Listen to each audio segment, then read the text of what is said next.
it's okay. And let's begin our session. Yes.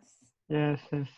I'm the chairperson, Yun-rak Sohn from Dongguk University, Seoul, and I'm very honored to be chairperson in this session 7B. And welcome everybody. And here it's 5 o'clock afternoon, but I think in the European scholars, there is another time, I think. Good morning for the European participants. And we have two speakers in this session, and Jung Sun and Yusuk Kim. Would you please introduce yourself briefly? Yes, of course. Thank you. Thank you very much. And thank you for organizing the conference. So my name is Yu Jun, and I hold a PhD. I just finished it in Sorbonne University. And I worked on my thesis was on a falsehood. Okay. Okay, I also studied at Sorbonne University. Oh. That's nice to meet you. And you have 20 minutes to speak. Yes. Please. Okay. Thank you. Thank you, everyone. So I will just read through my paper. I hope it's not too long. Okay. So the paper is about false pleasure in Philebus, and I'm asking how can a pleasure be false and in what sense? And if it is possible that from this problem of false pleasures that actually Plato is showing that it's possible that we live in the illusion without knowing it. So I'll start reading. The problem of existence of false pleasure and its falsity in the Philebus is one of the most controversial questions raised in Plato's dialogue, and until today, commentators are still seeking to know what it means precisely when Plato calls certain pleasure false. In this paper, I will briefly present the major interpretation of the false pleasure and the main debates, and then argue that the falsity of the false pleasure is not propositional, but ontological, and that false pleasure is a pleasure of not being, which by nature manifests itself as an image. According to this understanding of false pleasure, a soul can not only have an illusion of a reality, but also live and enjoy itself in illusion. How can a pleasure be false while being real as any pleasure? Socrates' whole argumentation on the false pleasure aimed at convincing his interlocutor Protocus that pleasure can be false besides opinion.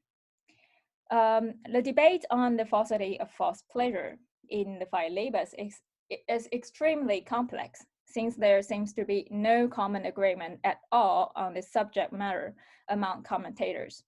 The whole debate on false pleasure can be divided into two main streams. The first claims that the falsity of false pleasure is propositional and derived from false opinion or false judgment, which is Thalbach, McLaughlin, and Fred's position. And the second, according to which the falsity of the pleasure stems from the falsity of image, as we can see in Gosling and Decominet's interpretation. This bipartition of the whole debate on the false pleasure is without any doubt of simplification here, since commentators in each stream argues for a different position and a different textual interpretation. However, this bipartition between propositional sense of false pleasure and image-originated false pleasure allows us to understand the debate by identifying the source of the falsity in false pleasure, that is, the propositional content of opinion or the image. In other words, for commentators that support the first position, we enjoy something falsely when we make a false judgment about the enjoyed object. On the contrary, for those of the second position. Our pleasure is false when we enjoy a certain image, hence not a real object that our soul fabricates by itself and for itself. These two positions are originated in two different arguments that Socrates provides in order to convince Protagoras the existence of false pleasure. In the Philebus, Socrates first presents an analogy between pleasure and opinion in 37a1 to 38a4, and later explains how opinions are painted in image and affect the soul in 38a1 to 39c4. For the commentators who believe that the falsity of false pleasure can be reduced to the falsity of false opinion, not only a pleasure is always accompanied by a simultaneous judgment, but also the second argument on image does not add anything new, since the source of the falsity is the propositional content of the opinion or the judgment. This is for the first interpretation. On the other hand, for those who insist that the falsity of false pleasure cannot be reduced to false opinion, and only image has the power to affect soul and provoke pleasure and pain. Most of the commentators focus directly their analysis of false pleasure on enumerating the three types of false pleasure without considering how Plato describes all types of false pleasure as a specific kind of pleasure. The question that Socrates raised after the whole examination of false pleasure is delightfully formulated. Just, I quote, just that it emerged that it was possible for someone who was at all delighted about anything in any way, however fortuitous, always to be genuinely delighted, although on occasion not about anything that had happened or was present, and often, even perhaps usually, about what is never going to happen. In this very passage, Socrates rephrased what was under examination previously and reformulate all types of false pleasure as the pleasure in which we are genuinely delighted, we really enjoyed something, but about what is never going to happen. What characterized the problem of false pleasure is not the false anticipation about what could have happened but didn't. On the contrary, what makes false pleasure philosophically interesting is the possibility of enjoying something that never has, does not, and will never exist. In other words, enjoying something in no way is or in no way exists. Hence, the whole question of false pleasure is not about a random false judgment about the future or any false judgment, but about a certain kind of belief which is about something that will never be or never exist. And this belief of nothing somehow mobilizes images to affect the soul and generate pleasure and pain of nothing. The question now is how it is possible. Most commentators consider the following passage in the Philebus, where Socrates presents an analogy between pleasure and judgment or opinion to explain the false pleasure. I quote, "Let us try to achieve more clarity about what we said concerning pleasure and judgment. Is there something we call the act of judging, the doxazen? Yes. And is there also taking pleasure? Yes. But there is also what is judged, certainly, and also what is enjoyed by the one who enjoys, very much so. When Socrates presents the analogy between pleasure and opinion, this analogy does not explain anything about the falsity of false pleasure. On the contrary, the analogy only shows that there is something in common between pleasure and opinion, which allows us to see better the possibility for the pleasure to be false like the opinion can be. According to the analogy that Socrates presents, we have on the one hand what we call the act of judging, the doxazen, and what is judged, doxa, to doxazomenon. And on the other hand, what we call the act of taking pleasure, heidestai. And this term is very very special. To edomenon heidetai. That decominate translated into what that which takes pleasure, or as I translate in a simpler way, what is enjoyed by the one who enjoys. We can immediately notice that the translation of do edomenon editai here is absolutely decisive regarding what can be mistaken in taking pleasure. Most of the commentators understand the active form of the verb and its passive participate form as act and object of the act. For example, in English translation, the phrase in translation is translated to what the judgment is about. As Decominates pointed out in his article, if Plato wanted simply to present an opposition between an act and its object, he would simply have written to hedomenon instead of to hedomenon editai. Let alone the fact that there are other, less ambiguous formulations which can more clearly and easily express the object of an act. For decominate, the passive form to doxamenon and to edomenon editai refers to the content of judgment and the content of pleasure, since what is later said to be wrong or mistaken and results in something false is precisely doxamenon, doxazomenon, and to edemenon editai. Sorry, I don't use the translation here because they are difficult to translate. So I keep the Greek word is here. And the object of judgment or the object of pleasure can in no way be wrong.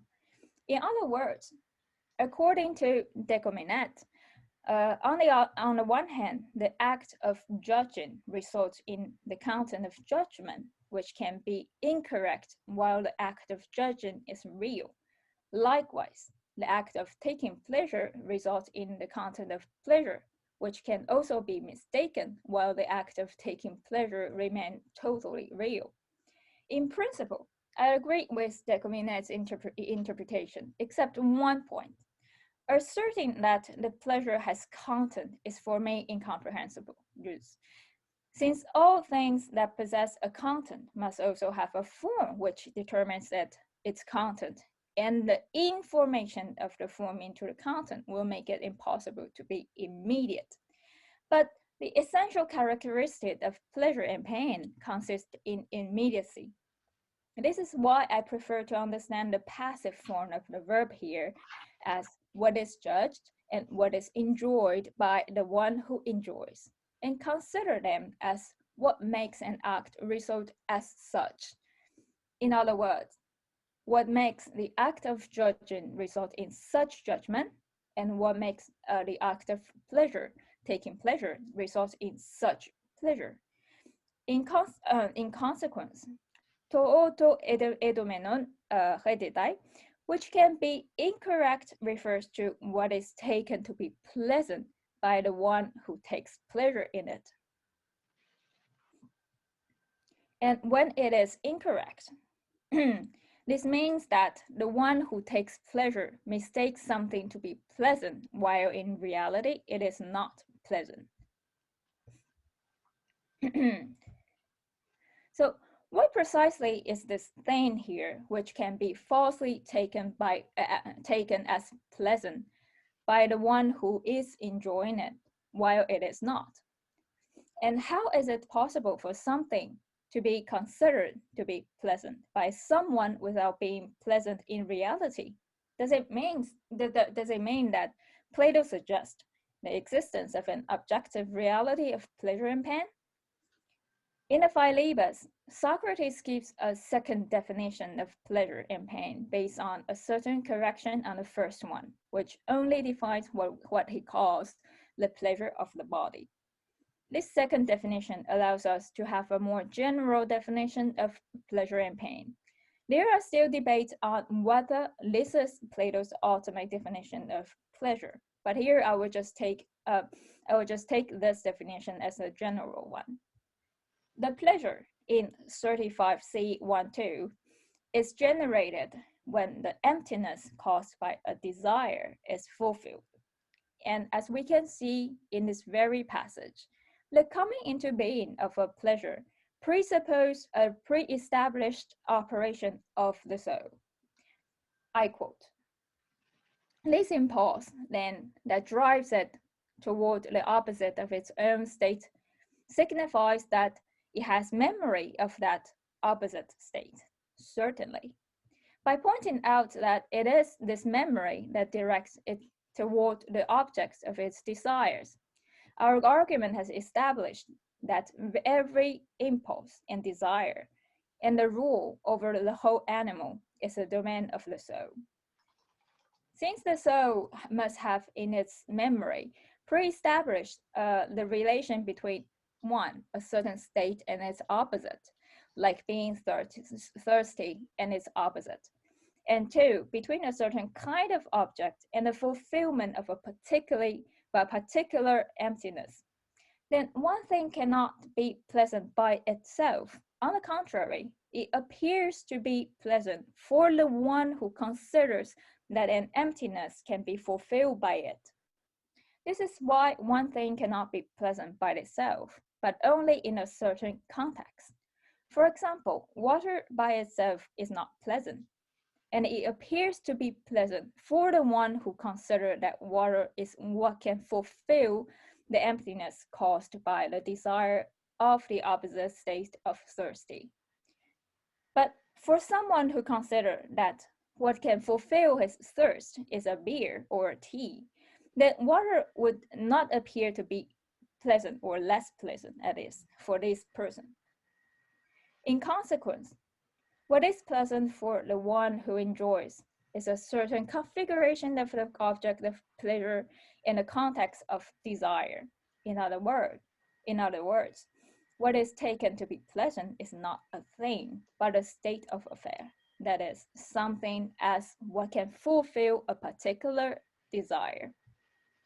And since all desires for Plato desire the good, then it is a matter of true or false association between one thing and the fulfillment of an emptiness, and hence there is an objective foundation for pleasure and pain. According to this reasoning, memory is the key to the predetermination of one thing to appear pleasant or not to a certain soul, since it is the soul who operate previously on the association of the contrary, judge what type of objects can fulfill what kind of desire, and stores this association alongside with accompanied sensation, as we can see in 35C1214. Therefore, the memory is essentially image that a soul fabricates and represents its way of understanding the reality, or more precisely, the storage of fantasia, which is a judgment in an image that pictures his world in this specific way. In other words, the mental image that represents the reality for a certain soul. And since this image is how a soul represents its reality, the fantasia can be true or false, as Socrates says in 39a 1-7. So when the soul has a false pleasure, this means that the soul truly enjoys because one thing, no matter in the present or in the future, is considered to be able to fulfill its desire. But in reality, what is taken to be pleasant does not and will never really fulfill the desire. Take Socrates' example of someone by seeing himself with a large amount of gold. He takes pleasure not in the pile of gold, but in an image in which gold is represented as something that can fulfill his desire for example, good life. This is 48, 9, 12. This false pleasure does not have to be the pleasure of an anticipation or an anticipated pleasure. On the contrary, even at the moment when this person enjoys possessing the large amount of gold, he is experiencing a false pleasure because the source of his pleasure, that is the pile of gold, as what can fulfill his desire of good. This state of affair does not and can in no way exist. This man enjoys not only an image, but an illusion, which represents a distortion of reality determined by the natural relation between intelligible forms. I'm aware that this sentence is very it's a bit heavy. Since what he enjoys is an illusion is by definition something that can in no way is. This person enjoys something that will never happen. That is, reaching the good by possessing a lot of money. From this reasoning, we understand better at the end of the whole discussion on the false pleasure, the three capital false pleasure as the result of a mistaken knowledge of the self. Thinking himself or herself richer than he in fact is and enjoys the possession of money. Thinking himself more beautiful than he in fact is and enjoys his physical beauty. And third, thinking himself more virtuous than he in fact is and enjoys trumping others in discussion. This we can see in 48e 1 to 10. The false pleasure is hence the point of divergence between pleasure and good. Since we falsely believe that we do what we desire by enjoying what we do, while the enjoyment of what we do is not what can fulfill the emptiness caused by the desire, which aims by nature the good for Plato, as we can see in Gorgias. However, if a false image of a reality that is illusion possess the power not only to affect soul, but also continue to affect soul in all pleasures and pain that it experiences. If it doesn't correct, it's a representation of the veritable reality. A soul, in this case, seems to be capable of. Sorry. Yes. Dr. Sun, Yes. sorry, but in our plan, it's over. too long. Okay, I'll just conclude. Yes. I'll just conclude for the last part of my paper. So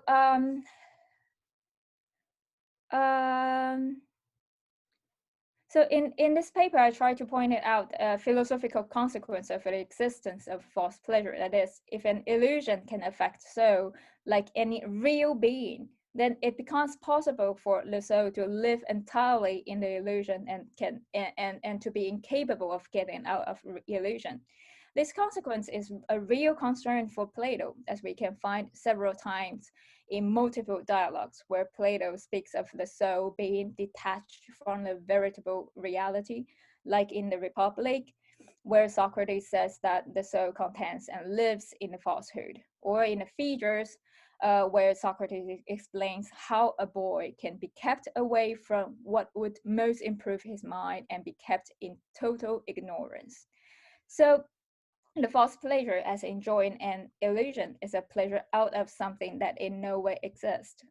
In other words, a pleasure out of nothing. So this paper is way too short for its ambition, but it attempted to point out what is left out from the whole discussion on the false pleasure in the Philebus. Thank you very much. Excuse me one more time for my interruption to your talk. And is there anyone question for? If you have a question, raise your hand, or the function. I don't see the function raise hand, and you can write your name in the chatting box, please. Satoshi Ogiara raised his hand. Yes, please. Yeah, and thank you. It's fascinating. So early in your paper, you said pleasure is a immediate. Immediacy is a characteristic, and so you talked about the false anticipatory pleasure lived by the person who takes the pleasure. So, leave the world, whatever. So I wonder if how do you retain the element of immediacy in your account of false anticipatory pleasure? Okay, what I was trying to say that the association is pre-established. That is, before we are experiencing or before we enter into the context of taking pleasure or not, the association between what kind of object can fulfill what kind of desire are already established. That is why when we enter, when we encounter the situation, immediately, well, we take this object as pleasant. Oh, I see. Yeah, now I understand what you mean by immediacy. Thank you. Thank you for Satoshi Ogihara. And we have a question from Yi Kai-chen. Yorong, thank you for your talk. I just have two short questions. The first is how you actually distinguish between, like what you say in the beginning between propositional and ontological. Because I'm thinking like, you know, like when Plato talks about like the impossibility of false doxa, he also introduces this like believing what absolutely is not. So it seems like everything is kind of ontological. So I wonder like how you're distinguishing between the two. Actually, yeah. And the second question, continue. Yeah. The second question is about like the thing you mentioned on page 5 or 6 about what exactly the falsity is, the example of gold. So I just want to know, like, if someone believes that gold will make him happy, and then he does end up becoming rich, is that an example of false pleasure? Okay. For the second one, yes, it is a false pleasure. It's still a false pleasure because yes, he believes in something yes. wrong. Yes, because the what I was trying to argue is that it is the connection between the two that doesn't exist. In no way can be no way to exist.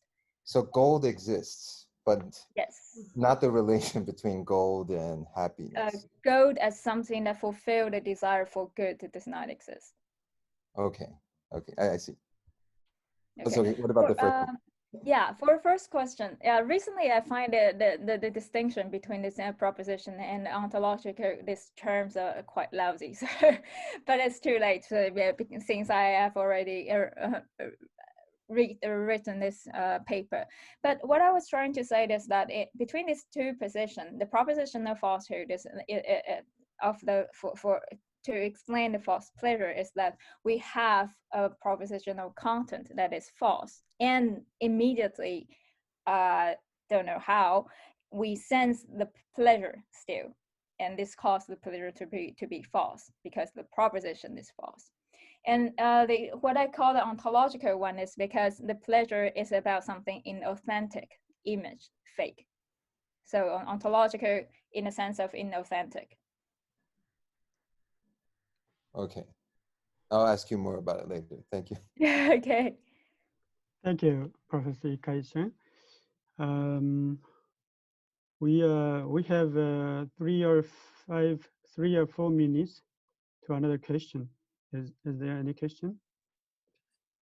Can I make a question? Ask yes. Okay.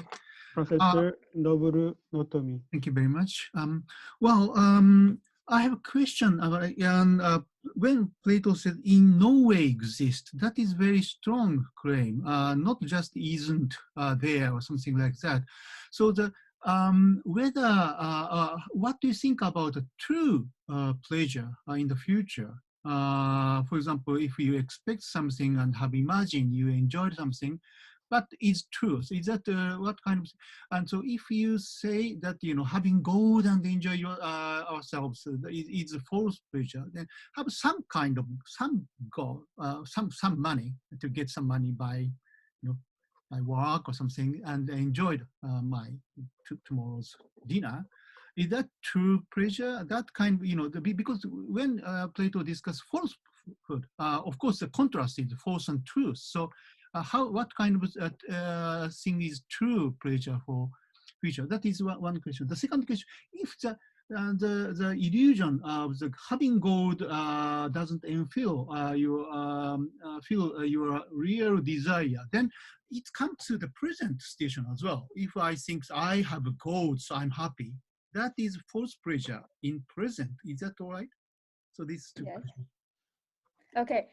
For first question, that's a very good one. I can't develop the whole thesis in 20 minutes, but if I have more time, what I will do is to distinguish more type of false pleasure, because the thing is, Plato in the subject of false pleasure, Plato starts talking about the anticipation and the anticipated pleasure. And the thing is, as we can see in the Republic and other dialogue, some false is more false than other false. So we have the capital, the major false pleasure that can in no way exist, and the anticipated pleasure that could. That means that somehow it is still image, it is still false, but a relative way, in the sense that it could happen. But what we are sensing, what the source of a pleasure is still image. But what I think what my argument will lead to is that in any way, having pleasure is always about an image. But the fact that this image corresponds to the actuality or reality right now at this moment makes it real. If the image corresponds to an intelligible reality that could happen in the physical world, it still exists, but it's false in a relative way. But if image corresponds in no way the articulation between the ideas, then these are images that are simple illusion that can in no way exist. So yes, I'm saying that the illusion, the false pleasure, the capital one, that is the pleasure caused by illusion, are pleasures in a prison.